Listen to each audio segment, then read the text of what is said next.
Hallo en welkom zum letzten Film Outpost.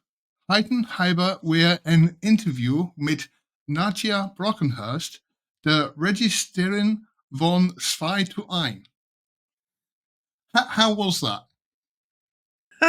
Not very bad.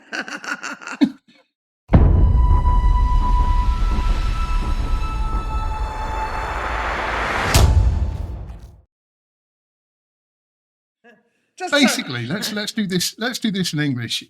Welcome to the Last Movie Outpost. Today we have an interview with Natja Brunckhorst, the director of 2 to 1. Natja, thank you so much for joining us today. Yeah, I'm very proud to be here because I love English humor and to present a comedy from Germany. As you know, Germans are not very funny in England, and the people like it. That's very nice. Jolly good. Yes, one thing we do pride ourselves is our terrible English sense of humour. So we're here to talk about your new movie, which is coming out very soon, which is called 2 to 1. Now, for people that haven't heard about the film, please describe it for us. 2 to 1. It's a mixture of heist movie and, yeah, it's a true story from the 1990s in Germany happened, but nobody knew about the story. So when the 1990s was, the German money had to be changed, like the Eastern German, it was Eastern part and the Western part, and they came together. And so the money from the Eastern part had to be changed in Western money. And they didn't know what to do with the banknotes. So they put it in a tunnel, in a mine tunnel, and hoped that no one will find it. So when I read that, in an old book, I read just one sentence. The whole Eastern money was stored in a mine tunnel. I was, what? That's cinema. And I researched, and I found out really that there were thieves that got in there and took money out. They still don't know how much. And I took this story, and because it's crazy. It's movie, if you hear that, it's movie, and it's like Donald Duck, no, a Dagobert Duck in his, because that's true. There have been millions of banknotes just in a tunnel, and crazy story. And so I made a film out of it. And you said it says at the end credit, over the end credits, the end titles, it says it is based on a true story. But this is something that actually happened when the unification of Germany happened in the 1990s. Yeah, that's actually happened. It happened, and no one knew about it. There was one article, like one small article. I think they really tried to keep it down because they don't know how much money was stolen. So it was a crazy time at that time. How can you store that much money just somewhere, and yeah, it didn't have to be worth at that time anymore, but they could do something with the money at that time. Yeah. It was very interesting to see over just before the end credits, the real footage, because the actual tunnel that you had in the movie obviously is, stacked with money. Beyond all recognition. But that's actually what it looked like it was, wasn't it? There must have been, literally billions of Deutschmarks in those things. Yes. Well, endless. I don't know how much, but billions of. We printed like 1.3 million banknotes for us to put them in, because we didn't. I said I don't want to make it digital or something digital. I want to have them real life there, because of something else. If you really stand in front of this amount of money, you immediately want to jump in, and oh yeah, what my actors does, you immediately want to jump in. And the story is also about money and justice. To whom belongs this money, and it's about where we belong, to whom, to where, and it's a love story also. And I've been told it's quite funny. I did find myself giggling quite a lot through the film. There are lovely little subtle bits of humour, which, because you didn't sort of go like full on comedy, but there are little subtle bits of humour. again, it's gone down very well with the critics and with German audiences, who you said yourself are very difficult to make them laugh. Yeah, it's wonderful. In Germany, as we told, we are not very funny. But actually, I always try. I actually love the English humor. Actually, I'm grown up with Monty Pythons and whatever. It's this crazy humor coming from the side, and you never know it bangs you away. Sometime I might be that good, but what happened here in Germany, it came to be a little bit of a family film, as people in my age, around 50, came with their parents, to see the film.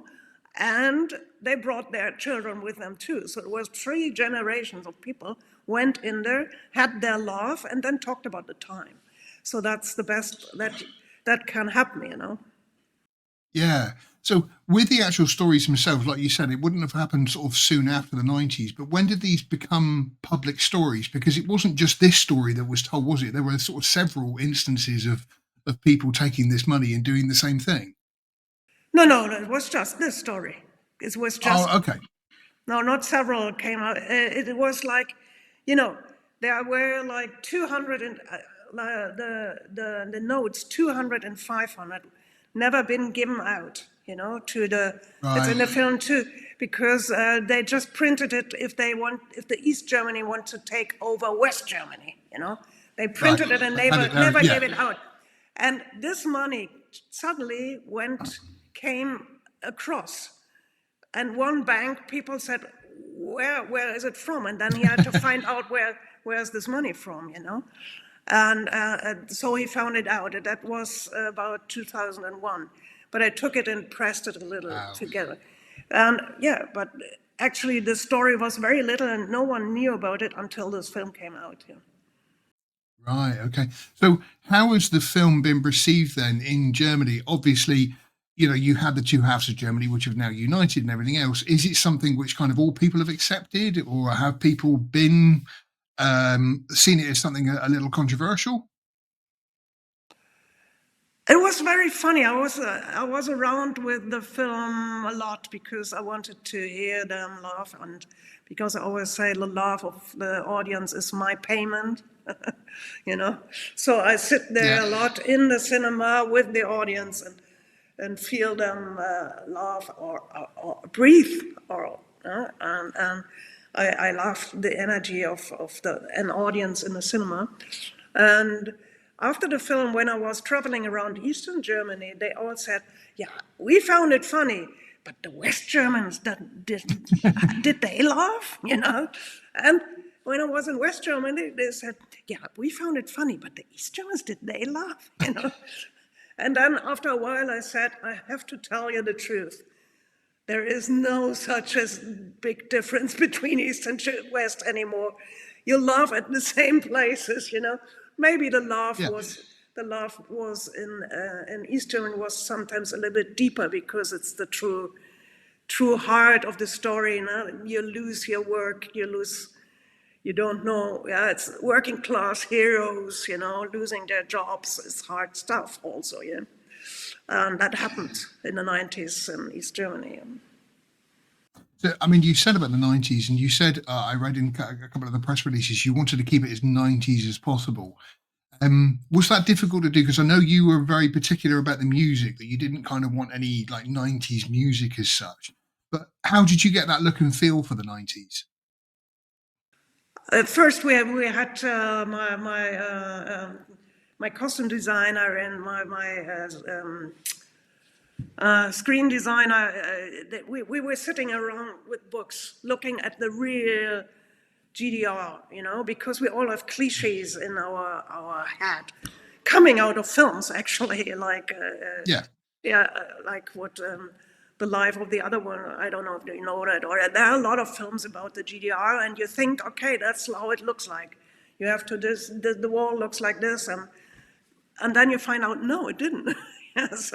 And there was sun also, We didn't know that there was sun also, So Living in England, I totally understand that. We had our summer last year. It was on a Wednesday. It was lovely. Yeah, it was on a Wednesday, yeah.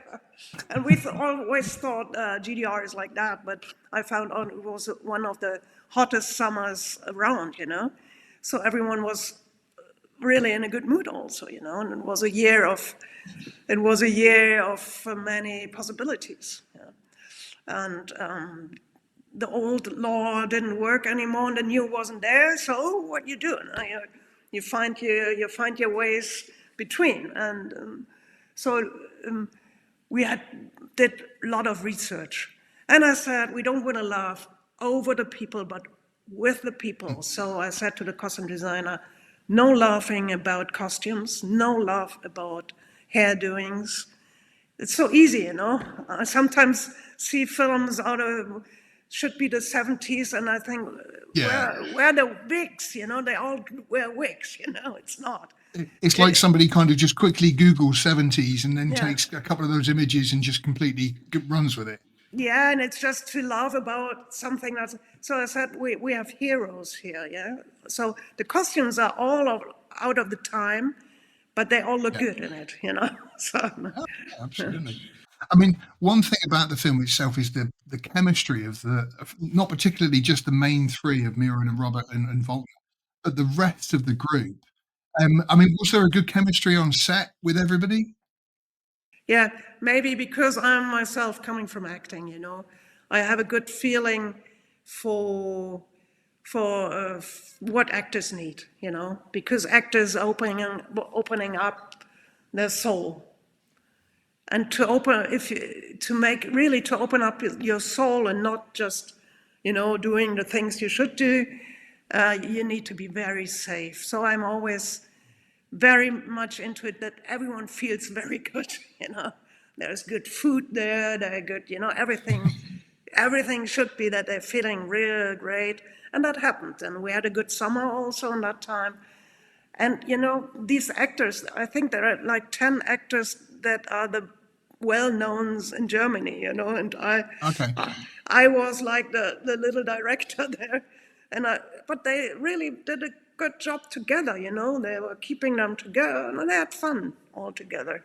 I mean, it really comes over because all of the characters are so wonderfully believable that it's not a documentary, but it's almost like watching a documentary of just the events that took place because the actors were so wonderful. Obviously, it's a little difficult for me because I've got as we've just found out at the beginning, I don't speak much German, so watching it in subtitles takes a little away from that. But apparently, it's gone down, like you say, very well in Germany. So happy days for that. So, you originally sort of said that you were raised on things like Monty Python and so forth, and there were lovely little subtle bits of humour in there. Was there any kind of other Hollywood influences about the film? Uh, I'm a film freak. I'm looking at so many films all the time. Going to the cinema actually, and not Netflix at home. I really Yeah. go to the cinema. I love this experience, sitting with people in a room together, breathing, as I always say. So no, I always say I do films like with a French outfit and with English humor. So you have like this Okay. loving, heartful colors, yeah. But the humor comes around a little bit from the side. And that's my way of looking at the world, maybe, yeah. It's funny you say that because, like I say, because there were occasions where you don't even like set up a joke; it just kind of happens, and including not going to spoil the ending of what happens, but again, there are moments at the ending where I think you said that the main aim was to have people leaving with a smile on their face, and I found I was beaming by the end of the film because of how the protagonists got on and what happened to them. It was truly wonderful. I like I say I thoroughly enjoyed it. I mean, with the main three cast of Muir and Robert and Volkner, was that part of the actual story, the I don't want to say love triangle, or was that a little bit Hollywoodized, or was that sort of based on again true events that took place? And, I never met the true thieves. I never met the true thieves because it's 30 years ago and they destroyed all the how you say that. Yeah. So I couldn't meet them. So Right. I just know the actual what happened, and then the rest we had to make up. And we had to, as I always say, but we make a mixture of real and not real. I don't know if Yes. Genscher means something to you, but in Germany is Genscher a big one? If he would come like the politician at the end, this is. Yeah. I think he would, but did he? I don't know. So this is, It was. but that's the way I like to bring in a little fantastic way, a little, yeah. It just makes people, like you said, it makes people much more human as well. And again, there's that little dynamic. It wasn't overly done, but it's just that little sort of intrigue of what happened in the past and everything else. It just makes you warm to the characters all that more, I found. Like I say, I was thoroughly engaged on what was going to happen to them. So you started as an actress in Germany, but then you went to screenwriting and directing. So which do you prefer, being in front of the camera or behind? Behind. Really. As I said, this is a tough thing to open up your heart and your soul every time the camera is rolling. It's a real tough job. I bow in front of every actor who's doing this, because the soul is very vulnerable, And I had this huge success when I was very young, and I'm so glad that I can now stand behind and let the other ones go in front. So I had my 15 minutes already, and to be in the backyard and to say, okay, I'm here second row, but I know what everyone needs and give it to them. Before I started directing, I thought directing is to know everything. Yeah, you should know your script, you should know what they do, and I found out that's not right. What you do is you know a little from everything, like camera and whatever, and then you go out and find the best experts on every point, engage them, engage them, and Right. then try to make them a good life so that they can work the best of it, So Okay, yeah, that's a good way of putting it. So yeah, you just get the best out of everybody. Yeah, that's the way you do it. Yeah, you make the cameraman the best life, and he will do the best pictures, and you can take them home. So it's the directing is just being there, for everyone. Making sure everybody's sort of steering in the right direction. Yeah, together somehow to bring it together. I mean, again, it really came over with this because the cast did seem to have a wonderful time, and the chemistry really did work together with them. So this new movie, 2-1, where can people see it? Yeah, it's starting now in the UK. I hope all over, and 2nd of May. Go to the cinema wherever you can find it, because you will have fun. I couldn't agree more. Like I say, you will leave with a giant smile on your face from this wonderful story that's full of humour. It's, like you say, got that heist aspect to it, but you've got a wonderful group of people, and it was, like I say, it was an absolute joy to watch. And it's somehow English, like the working class heroes who say, "We do what we want," The British do the underdog very well, don't they? Yeah, and it's a kind of it's kind of English. Excellent. Natja, thank you so much for joining us here at the Last Movie Outpost. We will put up a review, which I'll put in the links in the comments. Other than that, thank you very much, and we can't wait to see what you do next. Thank you very much. Ich bin Natja Brunckhorst und ich spreche hier mit Last Movie Outpost, dem besten und wichtigsten und witzigsten Movie-Magazin. Okay. I think you said that the Last Movie Outpost is very good at the end. Yeah, the best and importance and whatever. Well, yeah.